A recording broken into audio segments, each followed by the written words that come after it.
It's official. Your boys in blue handled business. Back-to-back dominant outings from Blake Snell and Yoshinobu Yamamoto powered LA to a wildcard sweep over the Reds. Now, who should take the ball for LA in the NLDS against Philly?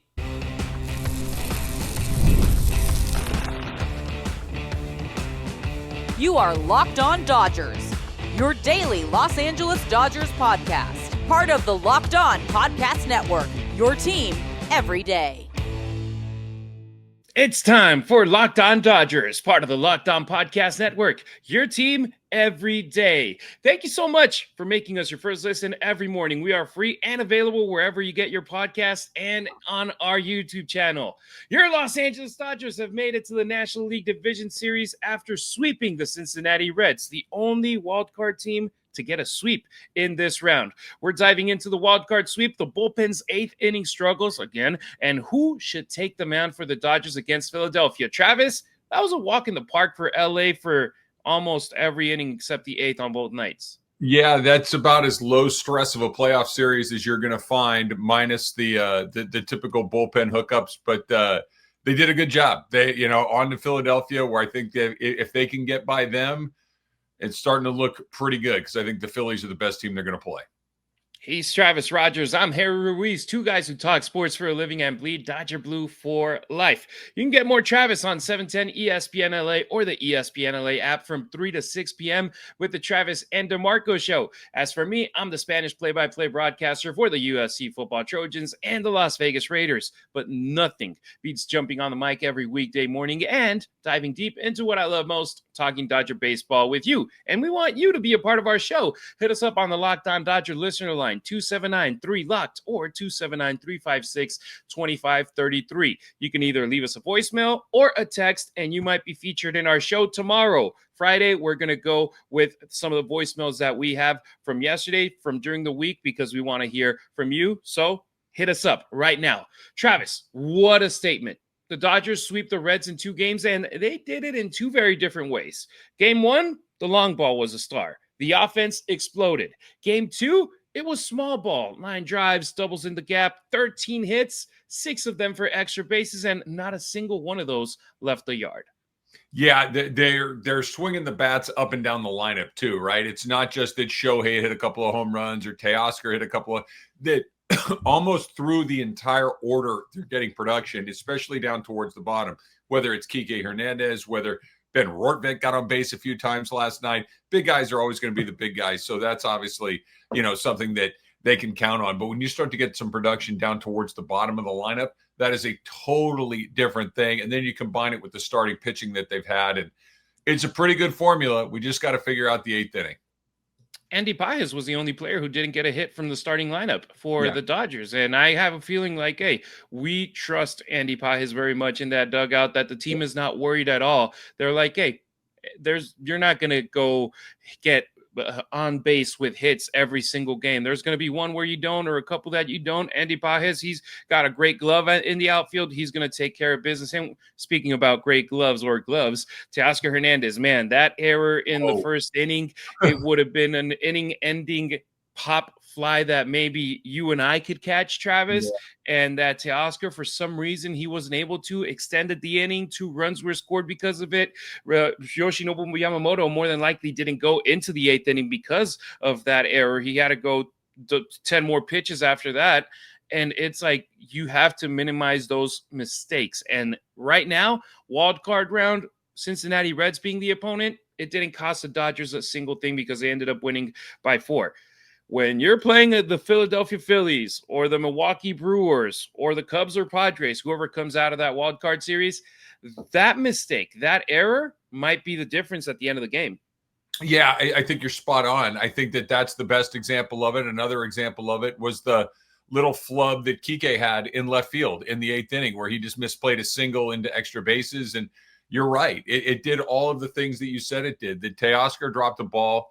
What it reminded me of a little bit is if you go back to, past midseason, but when it seemed like the Dodgers may be considering putting Mookie back in right field, not because Mookie wasn't playing well at short, but rather because Teoscar was so lost in right field, felt like they got into him a little bit. He kind of elevated his game and started to play a much better defensive outfield.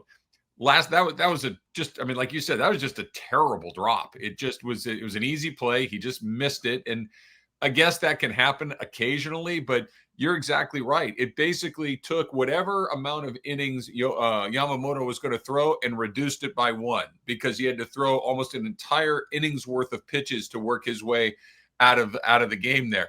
Yamamoto was so amazing. He didn't give up any earned runs last night, but you're right. That mistake in right field, like I mentioned, the mistake in left field with Kike, where you give an extra base for no reason other than you just take your eye off the ball for half a second. The Phillies will beat you if you do that. The Reds might not, but the Phillies will. And that's who they got coming up next. And they got to clean that up a little bit, because the margins are going to get tighter, and the Reds are not the Phillies. The Phillies are going to take advantage of mistakes. They're going to take advantage of extra outs, and they need to tighten that stuff up. It was good. It was really good. The pitching was phenomenal. The offense was really good, but those little things matter more and more the deeper you get. Yamamoto. Man, I was going through the stat line. He delivered the exact same stat line as Blake Snell the night before. 4 hits, 2 runs for Yama. They were unearned, and 9 strikeouts. Only difference was that Snell Silla got through 7, Yoshi 6 2/3, which it would have been a different story had it not been by that error from Teoscar Hernandez. But if you have your starting pitching giving you 7 innings, it should have been more for Yamamoto, but woulda, coulda, shoulda. Right. If you have your starting pitching go deep into games like they did with Blake Snell and Yoshinobu Yamamoto, this team is going to be so dangerous in the postseason. It's going to be a completely different version of the Los Angeles Dodgers that last year had Jack Flaherty, Yoshinobu Yamamoto, a bullpen game with the way they started games. Now you have the best, in my opinion, the best rotation available in all of baseball at this moment. Look at the Reds and the Yankees. They're going to be throwing out a 23 and a 24-year-old to start deciding a winner-take-all game 3 in the wild card round. That's the Yankees. That's the Red Sox. I mean, 2 of the most famous franchises in the world in all of sports, and they're throwing out a 23 and a 24-year-old because that's all they have. The Dodgers right now, this rotation, man, they just gave us a glimpse right here with Snell and with Yamamoto. I know the quality of opposition wasn't the best, but at the same time, the way those guys pitched, I take your pick. Would they have done that against the Colorado Rockies? Sure. Would they have done that against the Philadelphia Phillies? I think so. I mean, they were just absolutely dominant. You saw when Yamamoto got into a little bit of hot water there when he had the bases loaded, and he wiggles out. You know how good you have to be like that. That is an automatic 1 run is coming in.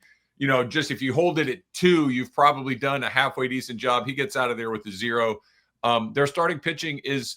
And what's so nice is it isn't like you have to win when your number 1 guy goes. When a lot of these other teams, like when their number 1 goes, they feel if they miss that, they're in deep trouble. The Dodgers, not necessarily, because they've got a series of number 1 guys that are coming up. And the way they set up that division or the wild card round with Snell and Yamamoto was perfect, right? I mean, there was no second guessing. You and I were talking about it. Like I don't think there's a bad order to put those 3 guys in, but that seemed to really knock it out of the park. I know we're going to get to it, but the 8th inning is really scary, and just those little mistakes are really scary. But the way that the depth of the lineup and that starting pitching, that is a great recipe.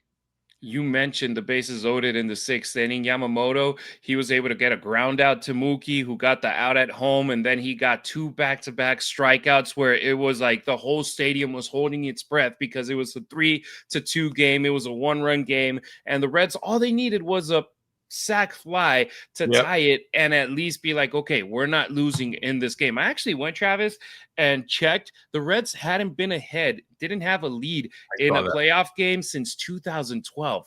That's crazy. How many playoff games have the Dodgers won since 2012? And the Reds, they hadn't even taken a lead in a postseason game. That's crazy. But the game was tight until it wasn't, because in the bottom of the 6th inning, the bats run support for Yoshinobu Yamamoto. He was like, wait, what's this? They scored 4 more, 7-2 lead. And right there, it's like the air left from the Cincinnati Reds dugout. It was like, okay, we have no chance right here. And that's the hallmark of a veteran team, of an experienced team. Bend, but don't break. You were in a bad situation early, down 0-2. calm down. You had Mookie Betts, you had Kike, you got Miggy giving you a 3-2 lead. It was still a 1-run lead, too close for comfort, but then they ended up breaking out and getting a huge lead. This team's experience, I think, is going to be massive for the boys in blue. Yeah, the experience is where I was going to go too, Harry, because I think the vibes around the Dodger playoff run this year relative to what they felt like last year in roughly the same part of the calendar, where it's hard to remember because they ended up winning the World Series and they ended up winning it relatively stress-free once you got into it, right? They went through the CS pretty easily against the Mets. They went through the World Series pretty easily against the New York Yankees. But going back to the Padres series, when they were down 2-1, all of the bad juju of the Arizona series, of the other Padres series, of the Washington National series, it was this, oh my gosh, they're going to do it again. Since they got over that hump, since they won games, 4 and 5 to come back and win that series last year, there's a totally different energy around this team. Even when they fell behind 2-0 last night, those old teams would have been like, uh-oh, it's happening again. This was, guys, we got plenty of opportunity. We got plenty of experience. You mentioned all those names. They've got the best players. Just go out there and let the game unfold, and they'll find some more runs along the way. And that's exactly what they did. It never felt stressful from the batter's box. 8th inning on the mound, a little stressful. But as far as the hitters go, Mookie's hot, Freddie's hot, Ohtani's hot. Like the guys that need to be hot are hot, and you can just feel there's that calmness throughout the order. And it's October, so Kike is going to do his thing. But not everything was smooth sailings, though. The 8th inning, it has turned into the Bermuda Triangle for this bullpen. Coming up on Locked On Dodgers, we'll break down what's going wrong in that frame and why it can't carry over into the NLDS. The NFL season is here, and FanDuel has an offer that you are not going to want to miss. Here's why. Because right now, if you're a new customer to FanDuel, you can bet just $5 and you're going to get $300 in bonus bets if you win. That's right. You just pick a bet, you put down $5, and if that $5 bet hits, you unlock $300 in bonus bets to use across the app. You can use it any way you'd like to play. You want to do parlays? FanDuel. You want to do player props? FanDuel. You want to follow the live lines during the game and get in when you feel it's right? FanDuel, FanDuel, FanDuel. It makes watching football even more exciting when you've got a little something extra going on the action. So whether you're a casual fan or you love diving into all of the intricacies, getting deep into the weeds, FanDuel makes the game day experience so much better for you. So let me ask you, what are you waiting for? Visit FanDuel.com to download the FanDuel app today and get started. Thanks for making us your first listen wherever you may be tuning in, either on your favorite podcast app or our YouTube channel. Subscribe to it. It's free. Our numbers keep growing. Smash that notification bell so you never miss a beat. Full episodes, hot takes, breaking Dodgers news, and the Dodgers postcast show with Pete Fox live after the final out of every game. If it drops, you're on it. That's how you become an everydayer here on Locked On Dodgers. Okay, Travis, now let's talk about that one concern. The 8th inning. Tuesday night, Alex Vesia, Edgardo Henriquez, 1 out combined. Made an 8-run lead feel dicey. Wednesday, Emmett Sheehan comes in, 27 pitches, only 1 out. 2 hits, 2 walks, 2 runs charged to him. This is a pattern now. I don't know how to explain it, but it's a pattern. And it's like, it doesn't matter who's coming out of the bullpen for the 8th inning. It seems like 2 games into the playoffs, we got the same issue. That goes from being like, oh, just 1 game to a pattern. Yeah, it was odd because of who it was, right? I think that you, me, Dodger fans, everydayers here on Locked On Dodgers, I think that Emmett Sheehan was one of the guys that we thought, well, at least you're going to be able to rely on him. At least you know that he's going to come in and he's going to throw the ball over the plate, and he's not going to do, Harry, get ready for it. You've heard me say it a million times. He's not going to do the one thing you can't do in that situation, which is walk people. The only way they were going to get back in that game is if you walked a bunch of guys and then somebody ran into one and hit a home run, a 3-run home run, a grand slam. That's the only way they can get back into it. They're not going to string 7, 8, 9 hits together. That's not how Major League Baseball works. Walks and homers are the things that kill. And when they're together, they really kill. They started walking guys. So That's the part to me that was so disappointing, because had he gotten hit around a little bit, you can, nerves, first time in a playoff environment, all of that stuff, cool, fine.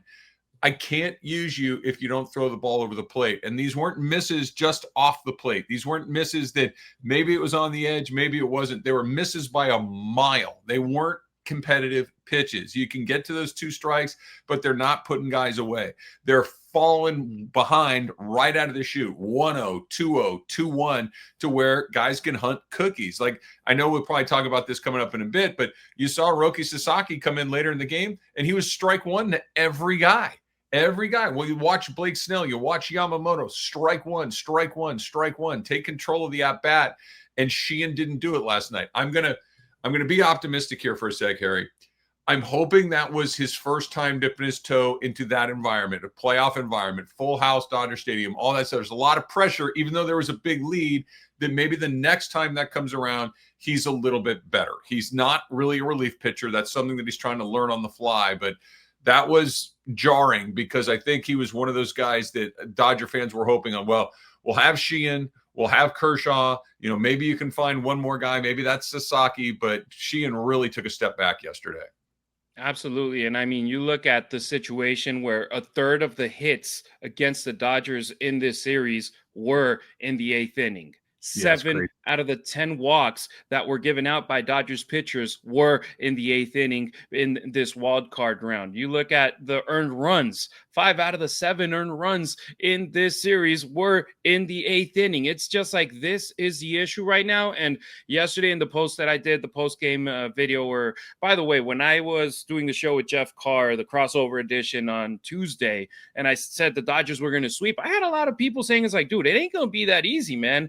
Cincinnati's a tough team. It's the wild card. It's scary being there. I honestly, Travis, wasn't nervous one bit before game 1, before game 2. Saturday, I'm going to be a wreck. These 2 games, not an issue at all. And people were saying, it's like, be careful, you're going to eat your words. Not at all. The 8th inning were literally the only 2 frames, Tuesday and Wednesday, where we were a little bit shaky. But besides that, it was a walk in the park for the boys in blue. But Emmett Sheehan being the one that made that kind of outing, that's the worrying part right there. And you said it a couple of times. It's the 8th inning, right? That's high pressure. That is, you can see the finish line from there. That is what's so scary about the 8th inning, and Oral has talked about this a ton. I've talked to him about it, listened to him talk about it on television. You hear this over and over again. If you give up a couple of runs in the 4th inning, it's like, guys, we got plenty of time to get those runs back. If you give up runs in the 8th inning, your back is against the wall. You have 6 outs to try to get those runs back. Or if you're on the road, you have 3 outs to try to get those runs back. So the stakes are much, much higher. The pressure is totally different.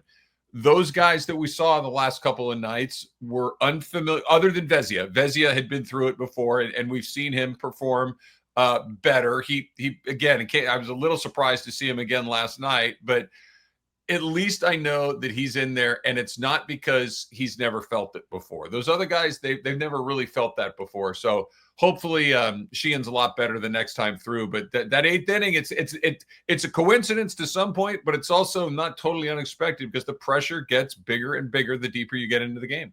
And they had a 10-2 lead on Tuesday, and then yesterday they had an 8-2 lead. And for folks saying, it's like, well, hey, chill. On Tuesday, the tying run didn't even get up to plate. It was like it was on deck, and they had an 8-run lead going into that frame. And on this one, you're not gonna have 8-run, 5-run leads against the Phillies. It's just not gonna happen. Hey, at this game, they had a couple hacks that if they got a grand slam, they would have tied the game. So now what's the excuse right there? I'm just saying, be careful. I was the one also saying, hey, Sheehan, because Kershaw wasn't available. Yeah. And man, Sheehan, he made me say, it's like, okay, now who? At least we know Roki can take care of business in the 9th. I was just going to say, I thought that, other than the offense being great, the starting pitching being great, I think the one thing you can do, maybe not even one, I'll say 2. I think the 2 things that maybe you can pull out of that bullpen, Blake Trinan has looked better and looks more confident, which I think is incredibly important. That guy with confidence is a problem. That's really good for the Dodgers. And the other thing is, I don't know what somebody said to Sasaki. I don't know if it's just health. I don't know if it's the little bit of experience he gained in AAA or whatever it is, but he looks like a different person. He looks like a different sort of pitcher. He's filling up the strike zone. That splitter is almost unhittable. And if he can be a weapon like he looked like last night and the 2 times they brought him in towards the end of the regular season, that could be the difference between them winning some games or not, because it appears he's got unhittable stuff. And at least right now, it looks like he's confident. It looks like the makeup's pretty good. So I'm super optimistic about Roki, because there's no choice but to be optimistic about Roki. Yeah, and for a long stretch of 2025, it seemed to be a psychological situation for him, living in a new country, playing in a new league, but he got through it, and now he could be a difference maker for these Dodgers. And speaking of the NLDS, the Phillies are waiting. Citizens Bank Park has been a nightmare for visiting teams all season long. We already know Shohei's got game 1. Next on Locked On Dodgers, who should follow him in this rotation? This episode of Locked On Dodgers is brought to you by Prize Picks. Every day we make decisions, but on Prize Picks, being right can actually get you paid. So don't miss the excitement of this football season with Prize Picks, where it's good to be right. And playing Prize Picks is such a fun, easy way to add more excitement to what's already the best thing ever, right? Football. You just pick more or less on player projections. For instance, this week, tonight, as a matter of fact, the Rams, Matthew Stafford, 256 yards passing, more or less. That's it. That's FanDuel right there. That's how quick it is. That's how easy it is. You can make your lineup in under 1 minute, right? And it's also a great way to follow other players in the app. You can copy their lineups with just one click. So you want to do your own, you got it. You want to follow somebody else, you got that as well. So here's how you do it. You download the Prize Picks app today and you use the code LOCKEDONMLB, LOCKEDONMLB, to get $50 in lineups after you play your first $5 lineup. That's code LOCKEDONMLB for $50 in lineups after your first $5 lineup. Prize Picks. It's good to be right. There's nothing like catching a baseball game live. The energy, the crowd, the chance to see your team in person. But actually getting tickets, that's the tough part. Queues, login screens, surprise fees, it takes all the fun out of it. That's why I use Gametime, the app that gives the advantage back to fans. Gametime is fast, easy, and backed by the Gametime guarantee. You'll always get 100% authentic tickets, delivered on time and at the best price. Plus, all fees are included, so the price you see is the price you pay. Fees are included. Know your total upfront. That's my favorite part, with no surprise fees at checkout. So if you want to go to a game in Philly this weekend or in LA next week, go to Gametime. Download the app today, create an account, and use the code LOCKEDONMLB for $20 off your first purchase. Terms apply. Again, that's promo code LOCKEDONMLB for $20 off. Swipe, tap, ticket, go. Download Gametime today. Don't forget to follow Locked On Dodgers not only on YouTube, but on X, Instagram, and TikTok as well. You can find Travis on social media at Travis Rodgers on X and Instagram. Rodgers, just like Dodgers, but replace the D with an R. Meanwhile, I'm at Harry Ruiz on X, at Harry_Ruiz on Instagram, and at Harry Ruiz_ on TikTok. All right, now let's look ahead. Who should pitch for the Dodgers in the division series against Philadelphia? We know game 1 is Saturday, and Shohei Ohtani is already locked in. The Phillies, Travis, they had the best home record in baseball this year, 55 wins, only 26 losses at Citizens Bank Park. It's a brutal environment. It's Philadelphia, hostile territory for sure. Is it the right place for Ohtani to kick things off? Yeah, I think that you just kind of throw your best punch right out of the gate, right? These series, again, it's weird too, Harry, because it feels, the Dodgers have never been in this wild card round before. So my mind is recalibrating. This is a 5-game series. You can't afford to just kind of say, hey, well, we got a 7-game series. You have a little bit of runway, not a ton, but you got a little bit. In a 5-game series, you have virtually none. So they got to come out there and throw that first punch. I think Ohtani is their best punch. You mentioned it. I got a chance to go to Citizens Bank Park earlier this summer. It is like just a quick story, right? I go on a Sunday afternoon. My son and his girlfriend, they lived in Philadelphia at the time. So we went to visit them. We go to a game. It's a Sunday afternoon game against the Reds, as a matter of fact. And the game doesn't mean anything. It's just a middle of July game. It's just packed house, literally not one empty seat. And every Phillies fan is hanging on every pitch. They're not there taking selfies. They're there to watch baseball and scream and boo and go nuts. It was, quite frankly, it's a pretty cool environment. It was fun to be in. I don't think it's going to be fun to be in as a Dodger fan or as a Dodger player, but coming into this, I think that, Ohtani right out of the chute, I'd back it up with Glasnow, with Snell. I'd go right back to the top of the order again. I think you go Ohtani, Snell, Yamamoto, because there are some off days built in. I believe it's Saturday, Monday, Wednesday, Thursday, Saturday, I guess something like that. But there's a lot of off days. So what we've seen, Ohtani is going to show up. What we've seen from Snell, what we've seen from Yamamoto, run it back. And if you need to go to Glasnow at some point as a relief pitcher, don't be afraid of using him because you got plenty of off days to get those other guys squared away. Yeah, Ohtani, he's your ace. He's your superstar. He's your icon right now with this franchise when it comes to the long term, because Kershaw, he's the icon right now, but Ohtani, he's the worldwide guy where everybody absolutely knows him, and they know him for a reason because he's the best player in baseball. And you mentioned it, Travis. It's a win 3 out of 5 series. Yeah. It's a best of 5 series. So you absolutely need to steal at least one out of Philadelphia. So Ohtani, he's one of your main options. I originally wanted him in game 2. That way we could have Yoshi for game 1 out there in Philadelphia. But this is the way that things are lined up. I'd rather have Shohei at Dodger Stadium than at Philly. But things are as they are. I trust Shohei Ohtani. The decision for game 2, you brought it up perfectly. The Dodgers have an off day on Sunday, and that lines up perfectly for Blake Snell to be out there game 2 because it's 5 days rest. It's perfect. Yep. That's perfect for him. And in this case, Snellzilla, I absolutely trust him in this environment. This guy just doesn't get rattled, and he's wired differently. So him in game 2, I think it's perfect for LA. Well, I agree with everything you're saying. Let's kind of flip it on its head, too, right? Of the 4 starting pitchers that they have, who's the guy that you trust the least in a weird environment? It's Glasnow by a mile. By a mile. Just he seems a little more high strung, for lack of a better word. The mound's not quite right. It's a little rain. The weather's a little off. Whatever it may be. Hey, this guy yelled something at me from the stands. So I don't feel good. Yeah.